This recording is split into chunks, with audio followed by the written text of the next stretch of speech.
श्री सच्चिदानंद सद्गुरु साईनाथ महाराज की जय।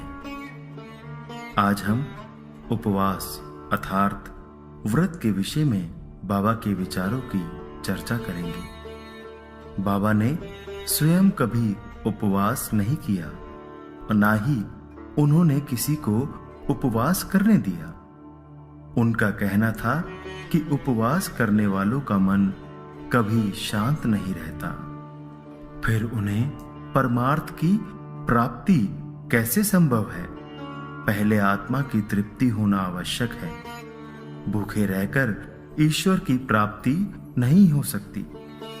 यदि शरीर में ऊर्जा नहीं होगी तो ना तो हम ईश्वर को ठीक से देख पाएंगे, ना ही अपनी जीवा से उनका गुणगान कर पाएंगे और ना ही उनकी लीलाओं का श्रवण कर पाएंगे।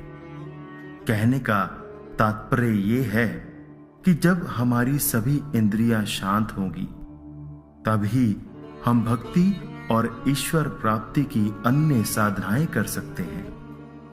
उनका विचार था कि ना तो हमें उपवास करना चाहिए, ना ही अधिक भोजन करना चाहिए।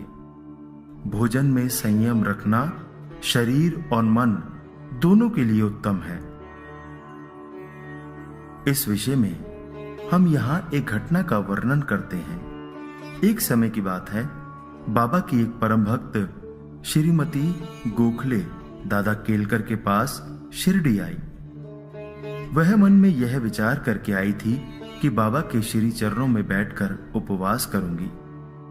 आश्चर्य की बात, उनके शिरडी आने के एक दिन पहले ही बाबा ने दादा केलकर से कहा कि मैं होली के दिनों में अपने बच्चों को भूखा नहीं देख सकता हूं। यदि मेरे होते उन्हें भूखा रहना पड़े तो मेरे होने का लाभ ही क्या है।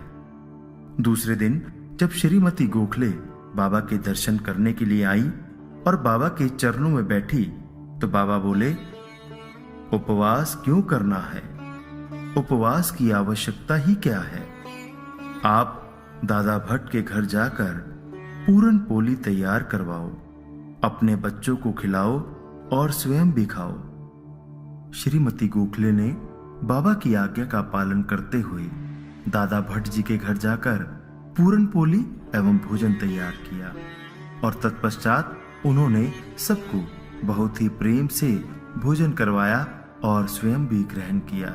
इस प्रकार बाबा ने श्रीमती गोखले के उपवास की हट को समाप्त कर उन्हें बहुत ही सुंदर शिक्षा प्रदान की। निश दिन साईं वंदन करें, कर दुखों को दूर, भर दो भक्ति भावना, घट घट देखे नूर। मन में है विश्वास तो साईं करे पूरी आस। श्री साईनाथ अर्पणमस्तु। शुभम भवतु। सद्गुरु साईनाथ महाराज की जय।